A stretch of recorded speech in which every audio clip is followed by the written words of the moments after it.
Hello అండి, welcome to తోటికోడళ్ళు జోడి. నేనండి మీ చిన్న తోటికోడల్ని. అందరూ ఎలా ఉన్నారు?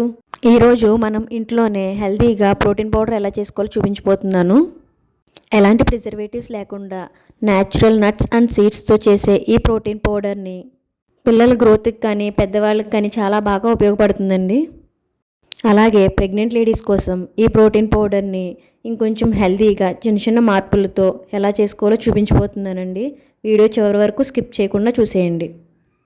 ముందుగా స్టవ్ పైన ప్యాన్ పెట్టుకొని హీట్ అయిన తర్వాత 1 కప్పు పంప్కిన్ సీడ్స్ వేసుకుని లైట్ గోల్డెన్ కలర్ వచ్చే వరకు ఫ్రై చేసుకోవాలండి. ఇవి కొంచెం గోల్డెన్ కలర్ వచ్చిన తర్వాత తీసి పక్కన పెట్టుకోవాలి. ఇవన్నీ మనకి లో ఫ్లేమ్లోనే ఫ్రై చేసుకోవాలండి. ఇవి లో ఫ్లేమ్లో ఫ్రై అయిన తర్వాత వాటర్ మెలాన్ సీడ్స్ కూడా తీసుకుని 1 కప్పు, అవి కూడా గోల్డెన్ కలర్ వచ్చే వరకు ఫ్రై చేసుకోవాలండి. మీరు మంట పెద్దది పెట్టి స్పీడ్గా ఫ్రై చేసినట్లయితే పప్పు పైన ఫ్రై అవుతుంది కానీ లోపల వేగదండి.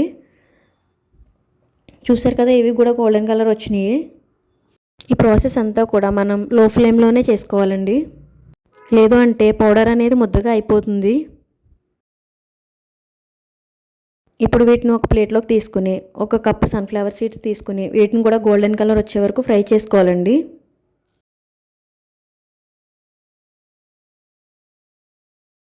ఇవి కూడా బాగా ఫ్రై అయిన తర్వాత తీసి పక్కన పెట్టుకోవాలి.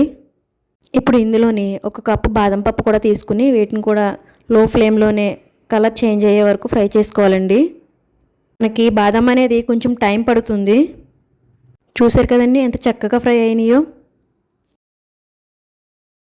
ఇప్పుడు వీటిని తీసేసి 1 కప్పు జీడిపప్పు అలాగే 7-8 యాలకులు కూడా వేసుకుని లో ఫ్లేమ్లోనే ఫ్రై చేసుకోవాలండి. ఇక్కడ యాలకులు అనేది మనం టేస్ట్ కోసం యాడ్ చేసాము. ఇవి కూడా బాగా ఫ్రై అయిన తర్వాత ప్లేట్లోకి తీసుకుని చల్లారనివ్వాలండి. ఇప్పుడు ప్యాన్లోకి 1/2 కప్ ఫ్లాక్స్ సీడ్స్ తీసుకుని లైట్గా ఫ్రై చేసుకోవాలండి. ఈ ఫ్లాక్స్ సీడ్స్ ఎక్కువ తీసుకున్నట్లయితే ప్రోటీన్ పౌడర్ టేస్ట్ అనేది అంతగా బాగోదండి. అలాగే ప్రెగ్నెంట్ లేడీస్ ఎవరైతే ఉన్నారో వాళ్ళు ఈ ఫ్లాక్స్ సీడ్స్ అవాయిడ్ చేసి దీని ప్లేస్లో 1 కప్పు వాల్నట్స్ని యూజ్ చేయండి. వాల్నట్స్ని కూడా గోల్డెన్ కలర్ వచ్చే వరకు ఫ్రై చేసి వాటిని యూజ్ చేయాలి. వాల్నట్స్ అనేవి బేబీ గ్రోత్కి కూడా చాలా బాగా యూజ్ అవుతాయండి. ఇప్పుడు వీటన్నిటిని ఒక ప్లేట్లోకి తీసుకుని బాగా చల్లారిన తర్వాత కొంచెంగా మిక్సీ జార్లో వేసుకుని కోర్స్గా గ్రైండ్ చేసుకుంటూ ఫైన్గా పౌడర్ చేసుకోవాలండి. మీరు ఒకేసారి మిక్సీ జార్లోకి ఎక్కువ తీసుకున్నా లేదు అంటే ఇలా ఆపి గ్రైండ్ చేయకపోయినా మీకు ఫైన్ పౌడర్ అనేది రాదండి, ముద్దగా అయిపోతుంది పొడమంతని. అలాగే నట్స్ మొత్తం బాగా చల్లారిన తర్వాతే పౌడర్ చేసుకోవాలండి. చూసారు కదండి ఎంత ఫైన్గా పౌడర్ అయిందో. ఈ పౌడర్ మొత్తం తీసుకుని 8 జార్లో పెట్టుకుంటే కనీసం 3-4 మంత్స్ అయినా నిల్వ ఉంటుందండి.